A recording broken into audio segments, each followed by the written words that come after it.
All right, we're getting ready to start drilling the holes through the studs up here so we can get this water heater hooked up today.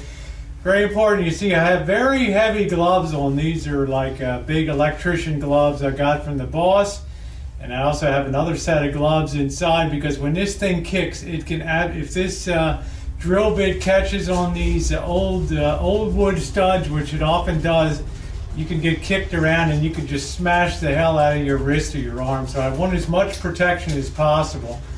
And you'll see I also have safety glasses on, very important. So let's get to it.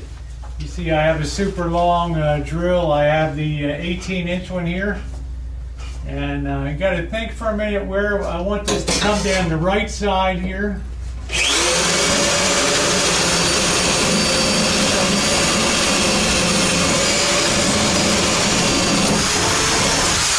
And that first one went through pretty clean. The problem I have up top side is I have a triple up there to get through, so that's going to be a little more difficult, and that's going to take a little more time to do. Try to raise this up so maybe you have a better view of the upper one up there. You can see what the heck is going on. And we're going to put that through, and we're going to put this on an angle which is okay.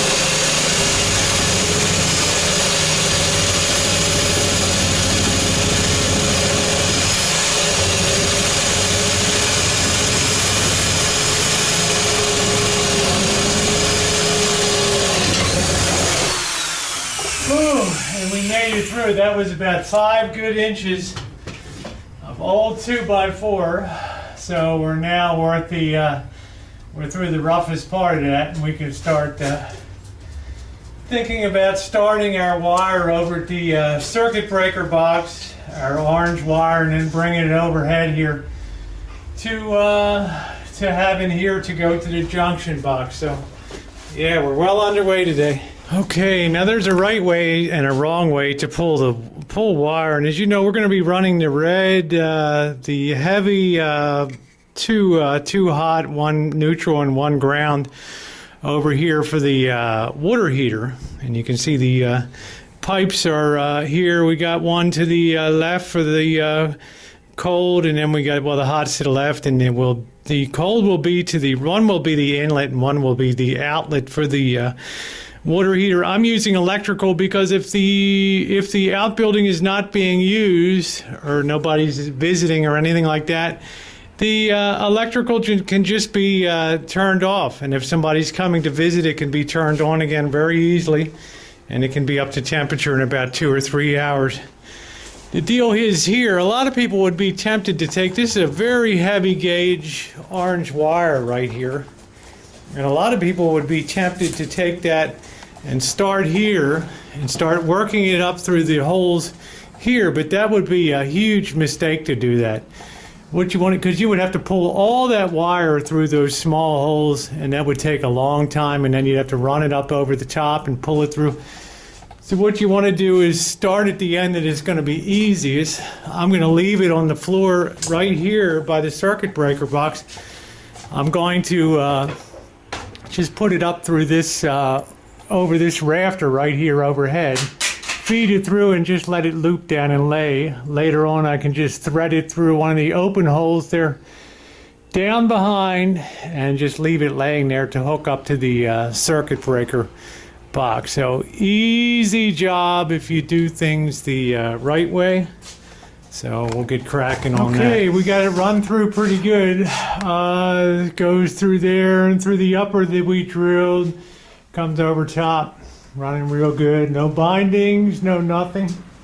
Laying between the rafters, and because it's above the rafters there's no way that a nail or a screw can get in because of the distance there. So you don't have to worry about putting protective plates on. like we use here, where wires running behind walls and things. Like over here, you have to use protective plates, and we'll end up using them in those two positions. Probably just one. We'll put a triple plate sideways up there, and then we'll probably put a junction box up here. Because we only had 25 feet, we probably could have used 27 feet, but it came down good into the box properly, using the cable clamps there coming down. I haven't done the hook down yet, but we'll use this for the main ground. Big one right here when the time comes. And then we have our 2 hots here for the 30 amp breakers, and we have our neutral ready to hook down up here. So basically, that should be all good to go, gone over.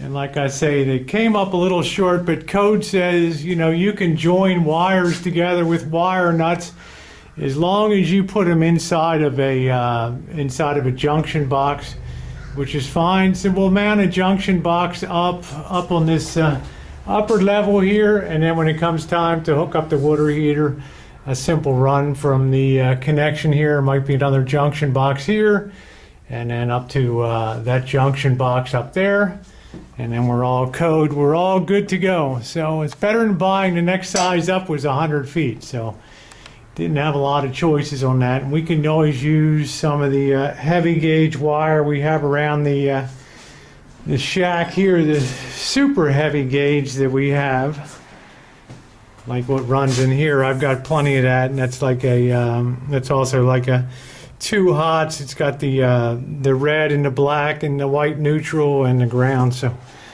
anything goes on that. That'll be fine as long as the capacity's there. So we're going to mount the junction box up there, and then terminate that inside the junction box. We're not going to do any actual hookups, but everything will be all set to go. And you know, terminating in a junction box will be fine right now, because the inspector will want to see that, and we'll have to do the same thing over here. We'll have to put a junction box here. For this will be over top of the this will be the light over top of the mirror in the bathroom. And of course, we're not deep enough to have a mirror, you know, a medicine chest here with the depth that we have there. So we're going to have a hanging mirror. This is all ADA height here, so the sink will be about lower than usual, and the toilet is ADA also. So want to try to be compliant, and want to try to do the best I can for whoever gets this place in the future.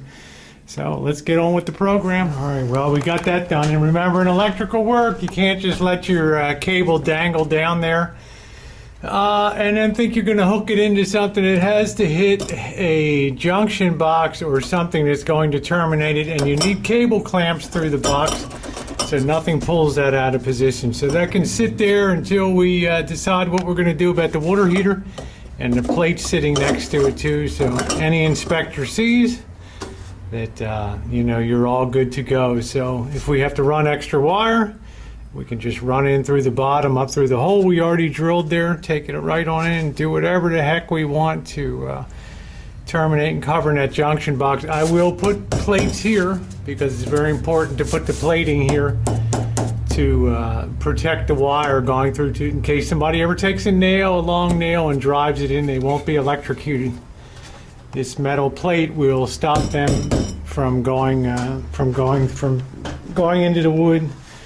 So what I want to do now is take a break and get down on ground level again. And we have this this sucker to be hooked up, which is the male end of the plug here. So I'm going to get on that. There's the end of the still run. And I'm going to hook this up now and get this thing all set. Alright, stick with the program. Alright, we finished assembling the plug here, which will provide power for the still. It also gives us the ability to have a quick disconnect.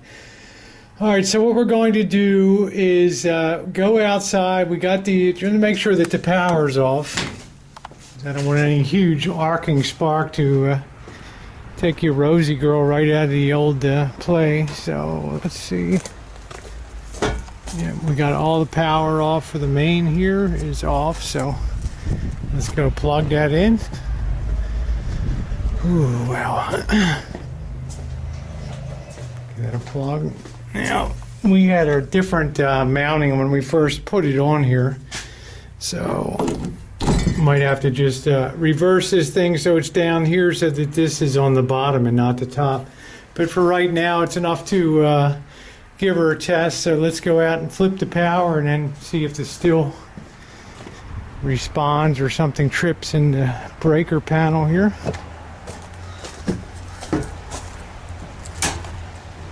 All right, well, nothing immediately flipped off, so that's usually a good sign that we have all of our polarity correct, plus hot to hot and neutral to neutral. We got the ground in there, so let's flip the switch, give it a little bit of power.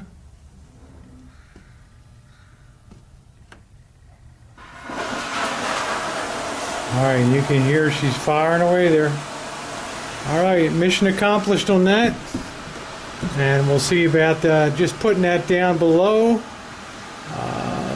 You know, this one may be mounting it down below so that this thing is upside down and not, is right side up and not upside down. So, all right, let's cut her off and move onward.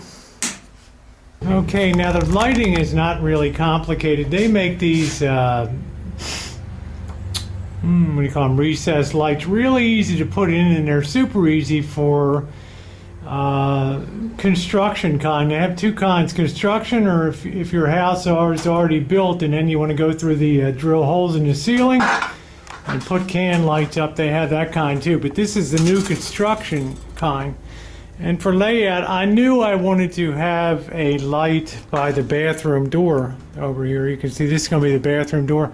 So this one was relatively easy to center in a good location. What I wanted to do was measure the distance from here on the side of this 2x4 for the rafter here, and come all the way over to the side of the stud wall by the bathroom door, and that was 52 inches. So I divided that in two, and that gave me my center line right up here, and I marked that at 25 and a half. And put that right on center with that light there. So that's pretty easy. And then when it comes time to wire it, it's just going to be very easy to reach here, open it up, and run the wiring in. Should be a breeze. And though I may not get the wiring done today, I should be able to lay the can lights in. Now there was an odd number because that's number 7 that goes there. The rest is pretty straightforward. I figured, you know, over here 1, 2, and then number 3 over here running down evenly on each side to give an even disbursement of light. These had to have about a 30-degree down beam from the top, so you really want to try to avoid dark spots if you can. So I'm going to go ahead and get the rest of this laid out and get these hammered up here. When it comes to laying out the ceiling pattern for recessed lights, you really have to think about things carefully. And before you start pounding in nails and placing them, you really have to get an idea of how it's going to look in spacing. And if you look up on the ceiling rafters now, you will see that I have pieces of blue tape, which is measured off 22 inches from the side of the 2x4s here, where the raised ceiling, I have the vaulted ceiling here begins. I have 22 inches to the center line of the blue there, and also back here. And that gives me an idea of the light pattern. So if I have a span here, and I have a span over here, and another one over here, I do have an odd number, but I still have pretty decent spacing in terms of the way it's going to look, and I have good alignment at 22 inches. I don't want to put it too far over to the left here. It won't give enough light. I don't want to be too much to the center line, or it will not give enough light on the side. So this is a very good compromise, and I'm pleased with the layout. So I'll now go ahead and start hammering them in. All right, guys, it's 4:25. I'm beat. Time to put this puppy to bed. Let's see where we are now. We got all the can lights mounted now, and they're looking pretty doggone good. They're very uniform in terms of their distance and their placement all the way down there. And I couldn't be more satisfied with the ease at which they went up. So start fresh tomorrow. It should be a simple matter. And yeah, the spacing's a little more compact over here because remember, this is a, well, got that one in the wrong side. So we got to take that one out and fix it. Until I'm getting tired at the end of the day. We got to put this one over one more.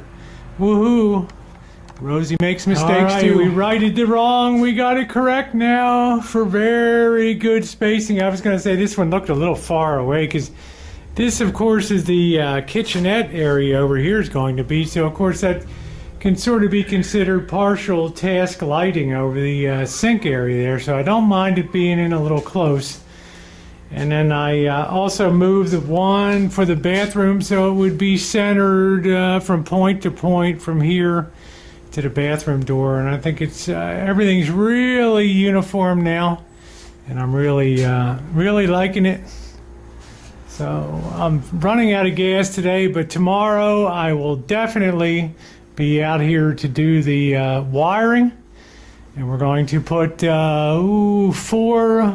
four on one circuit, which will be the right side switch, and then we're going to put these 3 on the left hand circuit. So okay, all right, that was a good day's effort today, and I am beat to hell.